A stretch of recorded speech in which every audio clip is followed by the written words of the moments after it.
রাম নারায়ণ রাম। বিশ্বের এই গতি হচ্ছে শব্দ। যে জিনিস প্রবাহিত হয়ে যায় তারই শব্দ আছে। তাই মূলাধারে যে শক্তি রয়েছে তার নাম দিয়েছে সর্প। সর্পের হাত পা নেই, কিন্তু এগিয়ে যাচ্ছে শোঁ শোঁ করে। আছে গতি, আছে তার বোঝবার ক্ষমতা। এই গতিকে যদি দেহের গতির সাথে এক গতি করে নিতে পারি, তবে এই বিরাট গতির সংমিশ্রণে সব বুঝে নিতে পারি।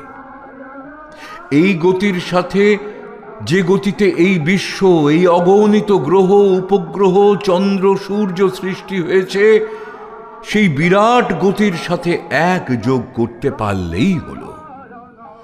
সর্প তার শোঁ শোঁ শব্দ করে ফনা বিস্তার করে এগিয়ে যাচ্ছে দোলায়মান হয়ে।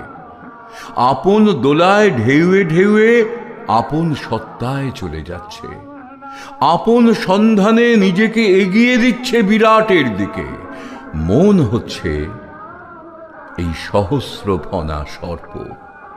সে চিন্তার সহস্র ফনা বিস্তার করে এগিয়ে যাচ্ছে সেই বিরাটের দিকে আহার্য সন্ধানে।